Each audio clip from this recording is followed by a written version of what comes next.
Magandang araw, narito na yung latest update para sa minomonitor nating si Super Typhoon Pepito.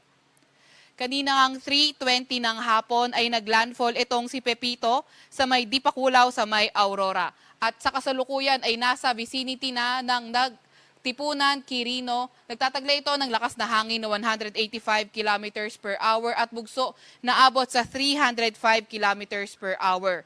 Kumikilo sa direksyong Hilagang Kanluran sa bilis na 25 kilometers per hour. May kita nga natin sa ating satellite image na malaking bahagi nga ng Luzon ang naaapektuhan nitong si Super Typhoon Pepito, kaya may mga areas pa rin tayo under stormy weather conditions o hindi kaya rains with gusty winds. Ito naman yung radar image nung naglandfall nga itong si Pepito sa may Aurora.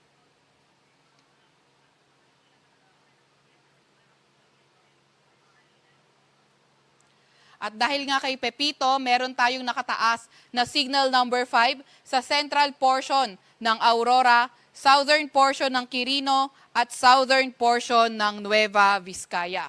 Samantalang signal number 4 sa nalalabing bahagi ng Aurora, nalalabing bahagi ng Nueva Vizcaya, nalalabing bahagi ng Quirino, southern portion ng Ifugao sa may Benguet, southern portion ng Ilocos Sur sa may La Union, sa may eastern portion ng Pangasinan at northern portion nga ng Nueva Vizcaya. Signal number 3 naman sa southern portion ng Isabela, nalalabing bahagi ng Ifugao, Mountain Province, sa may southern portion ng Kalinga, southern portion ng Abra, nalalabing bahagi ng Ilocos Sur, nalalabing bahagi ng Pangasinan, northern at eastern portion ng Tarlac, northern portion ng Bulacan, sa may northern portion ng Quezon, kabilang na nga rin ang Polillo Island. Samantalang signal number 2, nakataas sa nalalabing bahagi ng Isabela, southwestern portion ng mainland Cagayan, nalalabing bahagi ng Kalinga, southern portion ng Apayao, sa nalalabing bahagi ng Abra,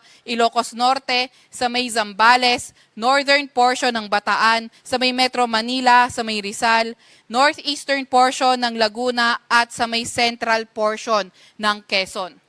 Signal number 1 naman sa nalalabing bahagi ng mainland Cagayan, nalalabing bahagi ng Apayao, nalalabing bahagi ng Bataan, nalalabing bahagi rin ng Laguna, sa may Batangas, sa nalalabing bahagi ng Quezon, northern portion ng Occidental Mindoro, kabilang na ang Lubang Islands, northern portion ng Oriental Mindoro, sa northwestern portion ng Romblon, sa may Marinduque, Camarines Norte, at ang northern portion ng Camarines Sur.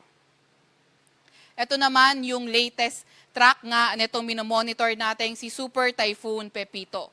So inaasahan nga natin na magko-cross, tatawid ito ng northern portion ng Central Luzon at lalabas sa landmass ng mainland Luzon tonight or tomorrow morning. So may kita nga natin, bahagya, posibleng humina at maging typhoon category na nga lang itong si Super Typhoon Pepito paglabas ng landmass ng Luzon. At posible na nga rin lumabas na ating Philippine Area of Responsibility si Pepito by tomorrow morning or noon. Meron din tayong nilabas na weather advisory ukol nga kay Pepito kung saan posible yung higit pa sa 200 millimeters na mga pag-ulan or intense to torrential rain sa Aurora, Quirino, Nueva Vizcaya, Ifugao at Pangasinan. So ano nga bang inaasahan natin kapag intense to torrential rain? So widespread incidents ng severe flooding at landslide ay inaasahan. Heavy to intense rains naman, 100 to 200 millimeters na mga pag-ulan sa Isabela, Kalinga, Mountain Province, Abra, La Union, Benguet, Nueva Ecija, Zambales, Bulacan, dito sa may Rizal, pati na rin sa may Quezon.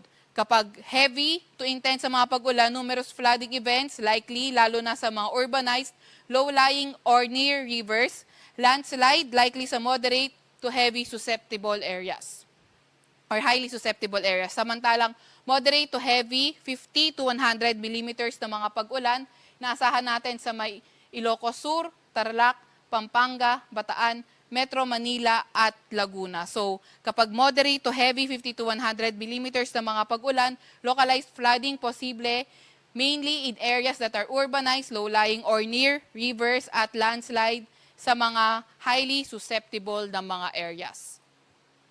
Meron din tayong storm surge warning. Ito ay inaasahan nga natin more than 3 meters sa may bandang northern at central portion ng Aurora at Isabela. At inaasahan naman natin 2.1 to 3 meters sa nalalabing bahagi ng Aurora, sa ilang bahagi ng Cagayan, sa may Ilocos Norte, sa may Ilocos Sur, La Union, Pangasinan at Zambales.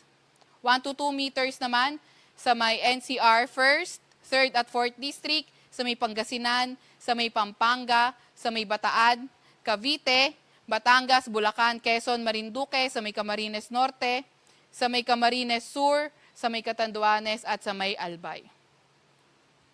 Meron din tayong tinaas na gale warning dito sa may eastern coast of Cagayan, Isabela, Aurora, northern coast ng Quezon, kabilang na ang Polillo Islands, northern coast ng Camarines Norte, Ilocos Norte, Ilocos Sur, sa may La Union, Pangasinan at ang northern coast ng Zambales. Kaya kung maaari, huwag munang pumalaot sa areas na yan dahil magiging maalon hanggang sa napakaalon ng karagatan. At yan muna ang latest mula kay Super Typhoon Pepito. Veronica Torres, nagulat.